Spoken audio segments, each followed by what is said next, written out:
for the second week in a row, there's a 3-hour AEW block. I don't know what I'm doing with my life anymore. It's 2 a.m. on the East Coast here, folks. So this is might get a little spicy. Let's do this.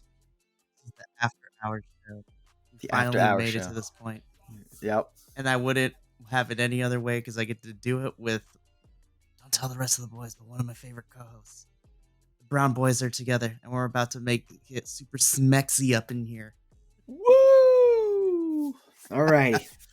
Alrighty, but welcome BC Wrestle Pod nerds for a special Collision Collective and Cleanup Crew review. It is very late here on the West Coast and for the East Coast, so y'all, if you've seen one of our videos, you've seen them all. Check us out on the internet at BC Wrestle Pod, wherever you can find us. We got video, audio, and a bunch of us are going to be at the New Jersey Wrestle Show Saturday, May 18th and Sunday, May 19th. We're going to get through this together, Adolfo. Yep. We got this. We got this. Okay. So we're gonna start with AEW Collision, then we're gonna go through Rampage, and then I'm gonna quickly get Adolfo's picks for Dynasty because that is in less than 24 hours at this point too. Less than 24 hours. It's a lot. It's crazy. All right, so let's begin with AEW Collision. We kick off with a trios match. Adam Copeland, Eddie Kingston, and Mark Briscoe had taken on Top Flight and Action Andretti in trios action tonight. I thought this was a fun opener. Yeah. It was fun. I had a good time. It was a fun, solid opener, and I enjoyed myself watching this whole entire thing. Yeah. It was a very fun match. Top Flight and Action Andretti didn't go as high as they normally go. They kept, in my opinion, very grounded, but not that was a bad thing though. You know, it still had a lot of energy, told a good story. Kingston, Adam Copeland, and Briscoe, and my boy Mark Briscoe. They put it on. It was a good match. I am bummed that this trios match with the House of Black, which is happening tomorrow at Dynasty, or today I should say, because again it's 2:00 over here on the East Coast. So, but I'm bummed that there wasn't more of a tie-in to build up to that, because that's the theme that it kind of felt like in this Collision and Rampage, was that they were building up to the matches that were coming up on Dynasty. So they had a lot of people that are wrestling each other on Dynasty in different matches, like tag team matches, trio matches, small little setups. I wish we would have seen, instead of House of Black in that video package, I wish we would have actually seen them in out in the ring wrestling. But no, I agree with you. While the video package and the Titantron promo was really cool from House of Black, as I always loved their aesthetic, I do think an in-person stare-off would have been more effective, but it doesn't lessen my excitement for the 6-man tag that we are getting at Dynasty, which is going to be great. Get a video package really quickly from Swerve Strickland, which is, talking about the big match that is happening on Dynasty. And we're pretty much probably safe to assume that Joe and Swerve are closing out Dynasty. I would make that bet if I was putting money on it. A betting man. But I'm excited. I think Swerve and Joe are going to tear the roof off the place too. And I'm looking forward to that match. And who knows? We'll see if this ends up being Swerve's time, or if my conspiracy theory and how I wanted to book Swerve is going to happen. So we'll see what's that. Yeah, for the few weeks leading up to Dynasty, I was pretty confident that Joe was going to be walking out of this with the title. But after this past week and after that video package, I'm not so sure, because Swerve's just really over, and I don't know. We'll talk about. We can go on. Love it. So we leave Swerve's video package and we get into our squash match of the evening for Collision. This saw Powerhouse Hobbs take on local talent CJ Esparza. This was just to serve for the fact that Hobbs is going to destroy somebody, and destroy somebody he did, because this didn't even last for 2 whole minutes. Yep. And he's using Lex Luger's rack with Lex Luger's permission. Which is fantastic. But Mhm. the important thing that came out of this was not the match itself, but what we got afterwards. So, love watching Don Callis get booed by the AEW universe. Yeah. And he's talking about the Don Callis family, talking about Hobbs in general. And the important thing to come out of this is that we already knew that it was going to be Mox versus Hobbs on this upcoming episode of Dynamite. We got that all situated from Dynamite this week.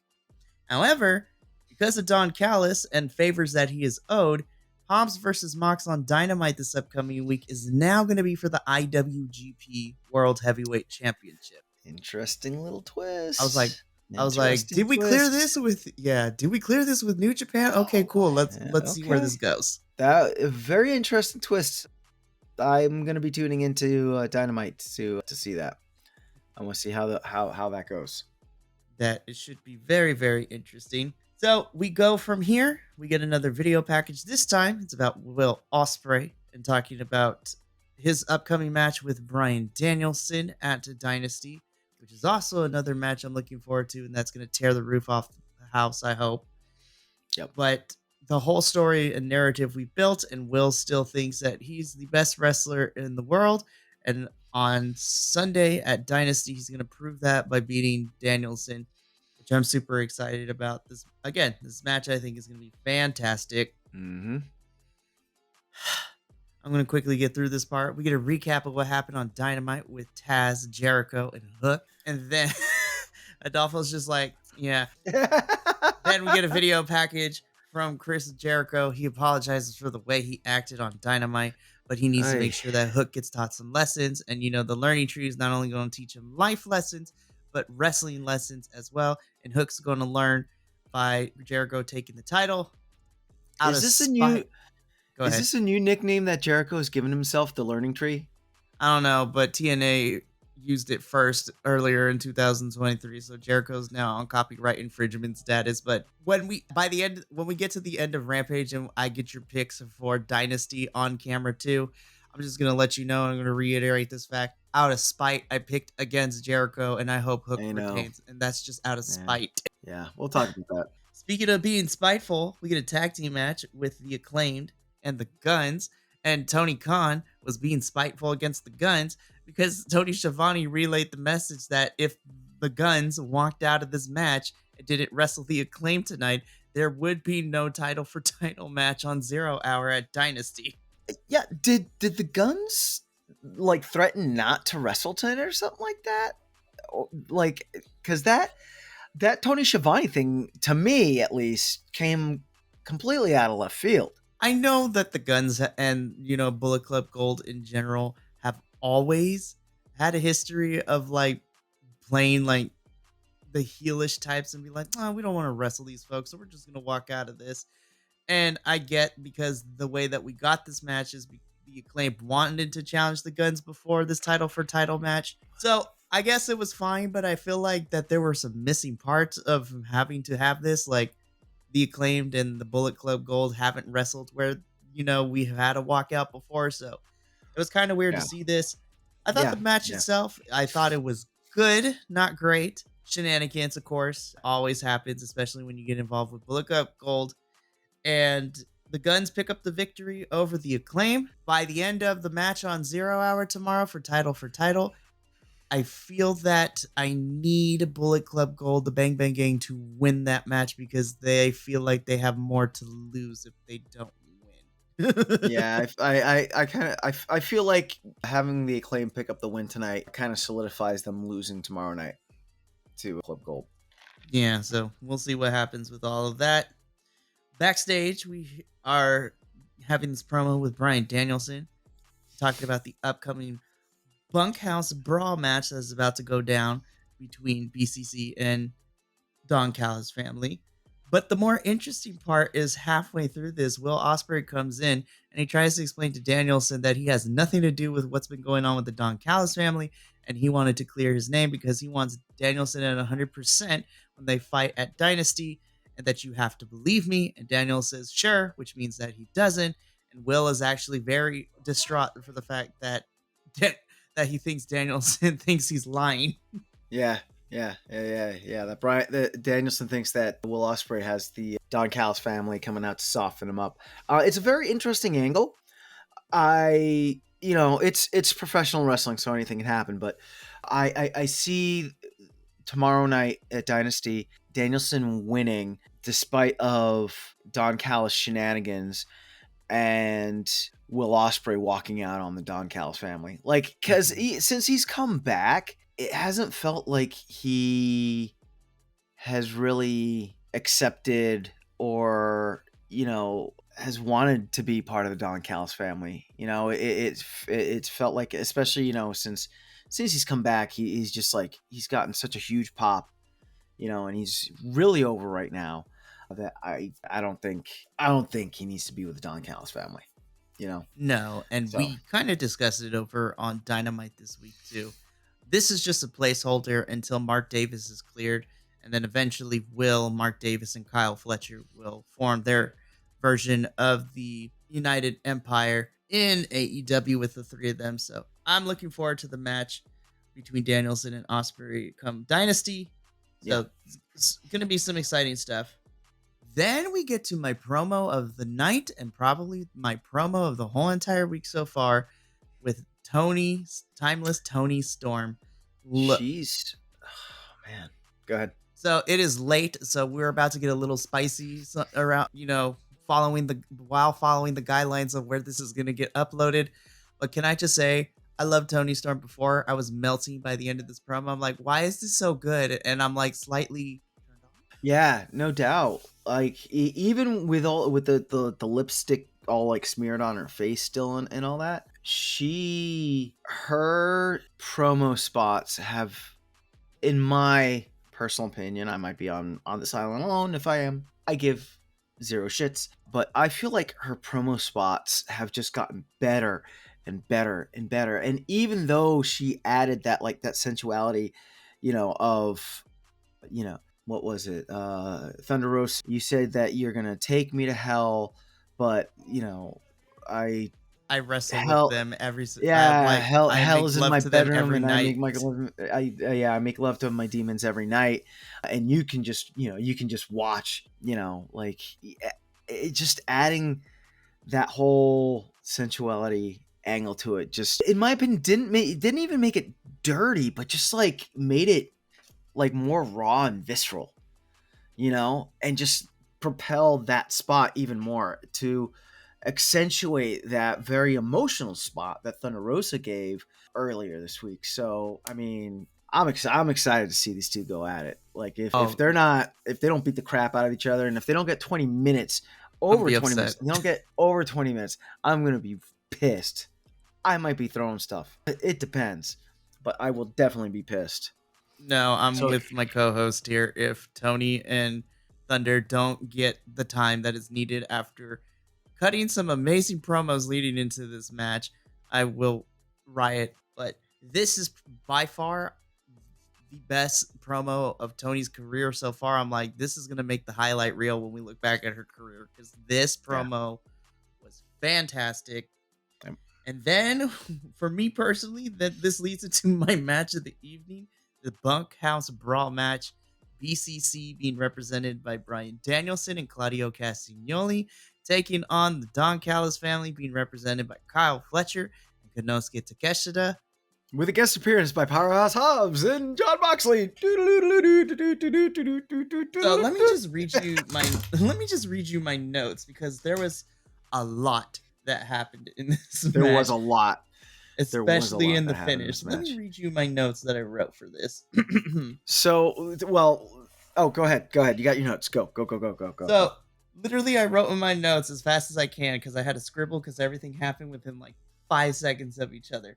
I don't even know how to write everything, but this is what went down. There was a Hobbs running, a Moxley running. Claudio did a cannonball senton off the apron holding his ROH figure. Nigel doing actual comedy the whole entire match, too, which was fantastic. But he didn't call Bryan Danielson Clam Digger. What happened? I don't know. What happened, Nigel? That was the best. That Clam Digger.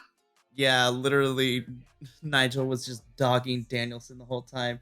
Fletcher grabs a chain from under the ring. And then Nigel once again with the comedy. I knew he was technically proficient. He's a chain wrestler. That popped me a little bit. I was like, Yep. where has Nigel been? I loved it. The audience chanting for tables. Yes, that was great. It was so funny. But in the end, Danielson takes that chain and does a label lock on Kyle Fletcher with Yeah. that visual with a bloody Kyle Fletcher tapping with the chain in his mouth. That was a beautiful thing.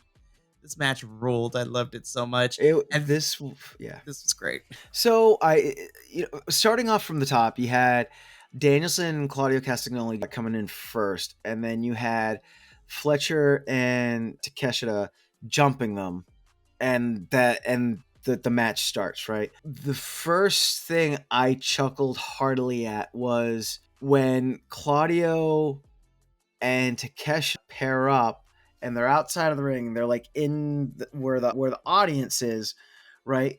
Takeshita still has his like fancy jacket on, and Claudio did the whole like, I'm gonna hold your jacket and make it look like I'm shaking you, but this way you can get out of your jacket and not, So like you had like Takeshita slow-mo getting out of his jacket. I was fucking dying. It was hilarious. And then, admittedly, the beginning of this match to me was a little bit sloppy. They were in the audience and it didn't seem like the spots were too solid that they were doing. But then as the match went on and as they got it into the ring, then that's when it kind of like congealed into a good match for me. The other spot that had me scratching my head though was, so Bryan Danielson, he went to go jump out of the ring at Kyle Fletcher, but Kyle throws a steel chair at him, which hits Danielson in the shoulder and like the back area, because that's where you want to catch that, the steel chair when it's tossed at you, because that's where you got the most meat. Camera cuts away to Claudio and Takeshita, then comes back to Bryan Danielson, and he's on the floor with a cut forehead, and the announcer's like, "Oh, he split open in the forehead from the steel chair." I'm like, but the steel chair didn't. But it okay, So I thought that was funny, and then later on, of course, Takeshita like digging in and like ripping open the forehead cut more. That was comical to me. But yeah, the label lock with the chain, that was pretty nasty, and that was a way to end it. That was a very creative way to end it. Like you had said, we were texting back and forth, me and Mikey. Very creative way to end that match. I'm super happy that it didn't end with Claudio fucking running around and European uppercutting everyone, because we've been seeing it a lot recently. Every Claudio Castagnoli match, it just seems like that's where it all culminates, is to him running around and doing I think he got maybe, one or two European uppercuts, but he didn't do that thing where he runs back and like runs around in European uppercuts. So that was nice. It was. And then after the match, Danielson cuts a promo basically saying that he's going to kill Will Osprey tomorrow, and he's going to prove that Danielson is in fact the best wrestler. And he also talks about how he's going to beat Will so bad because his version of heaven is standing in this ring bleeding all over the place. And I was just like, duly noted, but right? Duly, okay. Well, we're okay, Bri. You're good. We got you. Bleeding. I'm like sitting here, I was just like, I don't know if it's late or not, but I'm just like, all right then. Right. Something else, I don't know if it's because I stayed up and watched the West Coast feed and I've had a long day, so things are a little hazy, but I could have sworn. So in the middle of this match, Powerhouse Hobbs comes running out, okay? And they didn't kick his music on. He just came running out and put a stomp down on Claudio and put a stomp down on Bryan. But then Mox's music kicks in, right? And he does the thing where he comes in from the crowd, and I mean, Powerhouse is staring at the ramp, waiting for Mox to come down. So of course Mox comes out of the crowd and jumps in the ring. And I could have sworn that Takeshita, Claudio, Danielson, and Fletcher just stopped and just kind of watched Mox and Powerhouse do the like guest appearance and start beating up on each other and then like disappear into the crowd. And then they started wrestling again. Like, again, maybe it's just because it's late, but it looked like it looked like a Bugs Bunny cartoon to me, that section. So It was fantastic. So we go to commercial, we come back from commercial, and we are backstage with our favorite dysfunctional family in AEW right now, Willow Nightingale, Chris Statlander, and Stokely Hathaway, basically talking about Willow getting attacked on Dynamite, and then her and Copeland losing the match to Julia and Brody King on Dynamite, but then also Chris just going full unhinged with this promo, and Stokely being the hype man, basically hyping up Willow. Willow talks about how she's going to take the title from Julia, and then she's going to take that title, bitch. And then like World Star, and then I was like, this is so unhinged, but I loved it so much. Good. It was the promo that they needed. It was the promo that we all deserved. I'm so in. I'm locked in for this match tomorrow night. I'm excited. Can't wait. It was. So from here, we go to our only women's match of the whole entire evening. Sky Blue versus legit Layla Hirsch. Love seeing Layla get more television time. But unfortunately, as me and Adolfo were sending text messages back and forth throughout the whole 3-hour block, anytime we know, as the two of us also watch ROH, we know any of the ROH talent that gets lots of AEW screen time means that they're probably going to get the pin. And by golly gee Williker, that's exactly what happened, because Layla Hirsch did her best, and I thought this was a really solid match, minus the one hiccup towards the end. Sky Blue ultimately picks up the victory here, and I'm like, it just makes me sad. I like Layla Hirsch, and I love the ROH talent. I'm just sad, and I'm tired of seeing them always get pinned. Yeah, I'm a big what is it that the kids say nowadays? I'm a stan for Sky Blue. Yeah, is that the right? Sure. Yeah, no, I am a fan of Sith Blue, and when I saw that she was going up against Layla Hirsch, I knew that Layla was gonna eat that pin. Didn't want her to. I enjoy watching Layla Hirsch wrestle as well. I'm really impressed with the stuff that she does on H, and even when she comes out for the AEW stuff. And this match, it was a solid match. There was a lot of good moves from both of them. It just seemed like at the end, Layla went to go hop on the rope, and I don't know if it was that she slipped and fell or her knee gave out on her, which I've had that happen to me in a similar type situation. So I get it, and I empathize with you, Layla, if that's what happened. But it seemed like there was a little bit of a botch, and Layla missed a spot. But I felt like they covered it well. The cameraman kind of had the bad angle, because when Layla landed off the rope, you could see her like look at Sky and just be like, come on, but the finish still finished well. It didn't look like anyone got hurt, which was very important. And it was a good match. It was a good solid match. Aggravated that was the only women's match in the 2-hour collision, but it is what it is. Well, no, I'm not going to say it is what it is, but we know our feelings on this here at the Bi-Conics. So yes, and normally we would go into like a long tangent, but we're gonna save that for another time. Yeah, it's 2:30 in the morning. Yeah, me and Adolfo get your shit together, Tony Khan. Moving on. Yes, we could do that. And plus, me and Adolfo can talk more. I like that when we see each other in 4 weeks. Yes, 4 weeks, Adolfo. I will be at your house. It's going to be fantastic. It's going to be wild.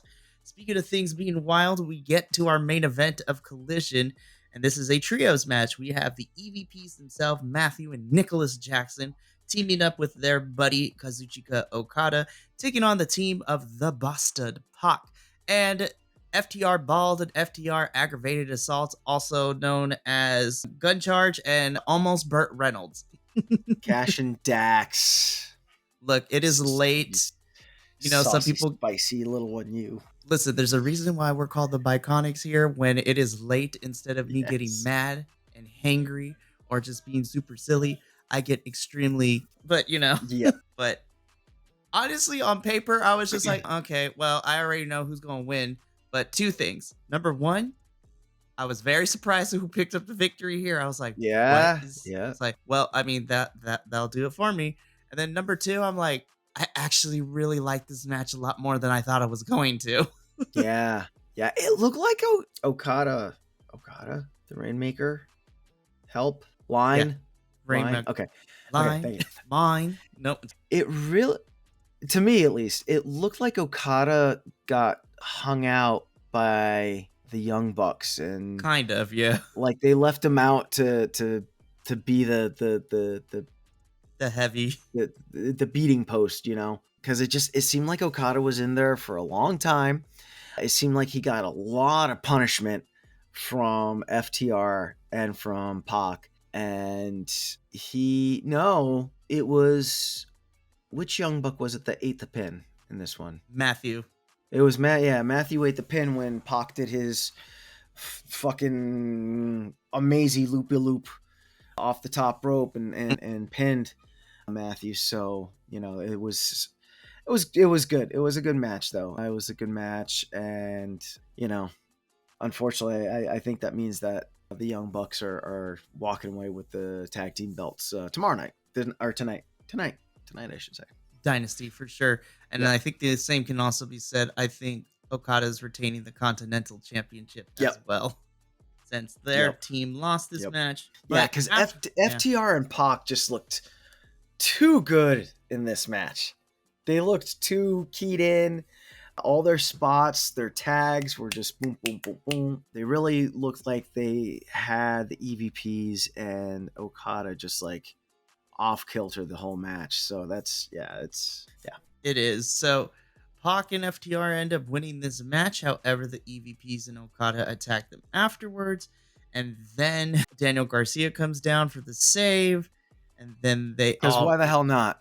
The EVPs run out, and then Okada's kind of taking the brunt force of the punishment, and then they come back to grab him, and everybody has the stare down as we end Collision. We are not done quite yet, because then we transition into Rampage, because it is a 3-hour block again this week. I'm going to be honest, I am happy that we are going back to our regular scheduled programming next week, where everything is separate and I don't have to have a bunch of things happening on the same night. But Rampage kicks off with a backstage promo from Jon Moxley addressing the fact that now the match against Hobbs on Wednesday is for the IWGP World Heavyweight Championship. I like this promo. I thought it served its purpose.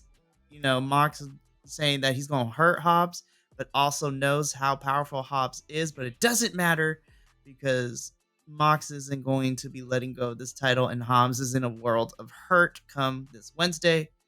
I think this match is going to be cool.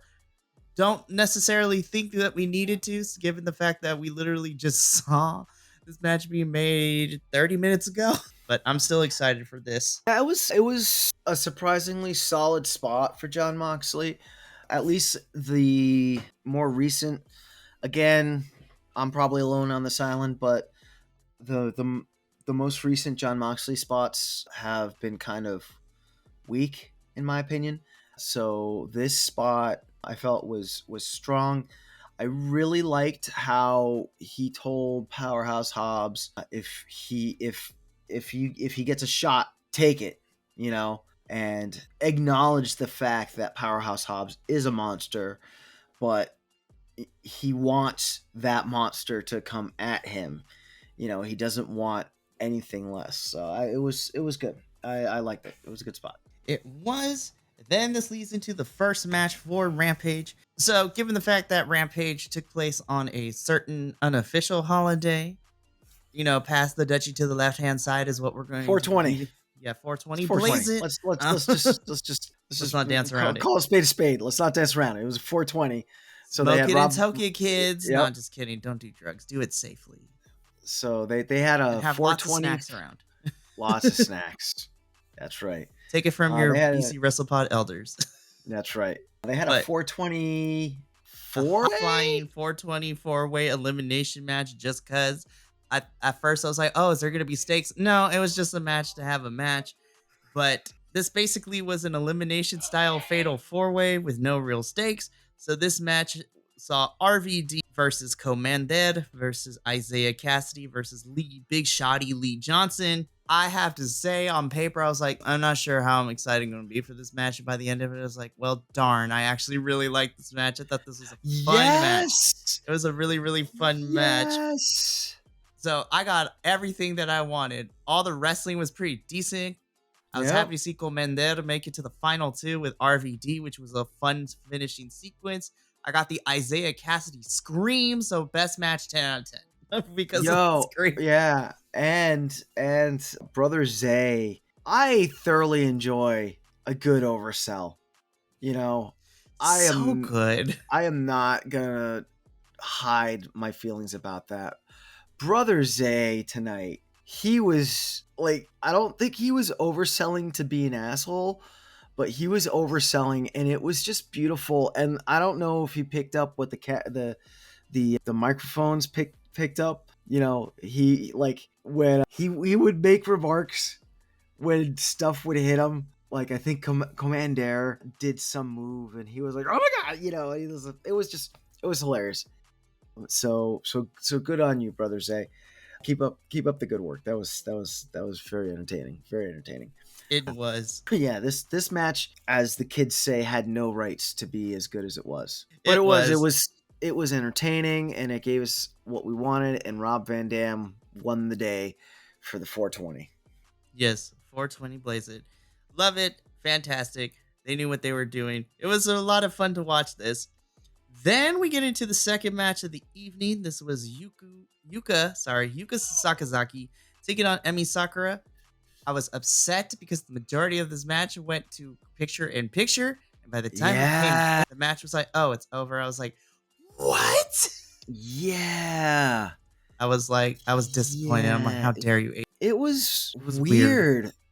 Yeah. 80% of the match was during the commercial, and then they came back. And what's her face? The Kawaii one. Yuka. Yeah, Yuka gets the pin. And like apparently she almost like blew her knee out or something like that. Or she tried to do some sort of cartwheel, but then slipped. But Emi was able to kind of stall for time a little bit. But yeah, it was not great. Yeah.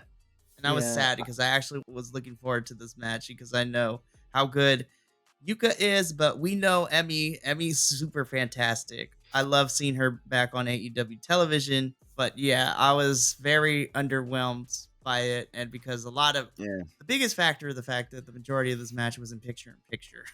I want to later this week. I want to see if I can find that full match and actually watch it to see if it was as goofy as if it was truly just a goofy match, or if because of the picture-in-picture being 80% of the match, that's kind of like what disrupted it and made it more goofy, But yeah, it wasn't a pretty match. I guess there were botches again.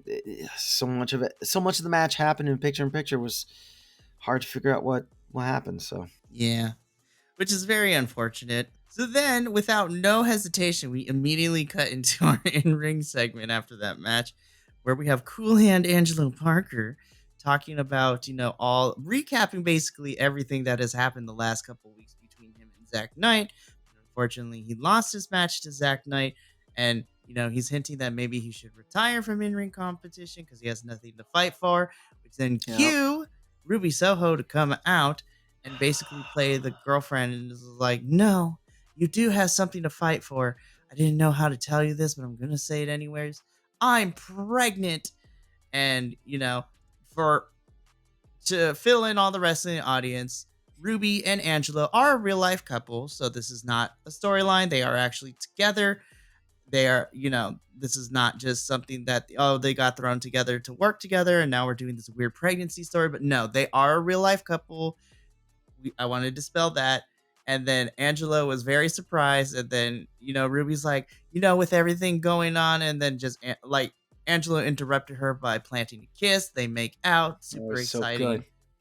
I was So not good. expecting that announcement, but it was Oh, so wholesome. it was And I so love good. when wrestling fans can get behind like real life celebrations like that because the crowd was so happy. So was I. Yeah.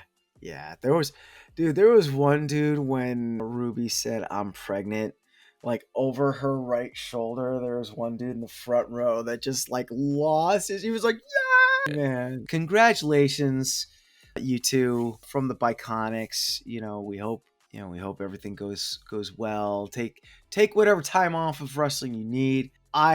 For as sad as I am that Cool Hand and lost that match to Zach, way to come back with the ending.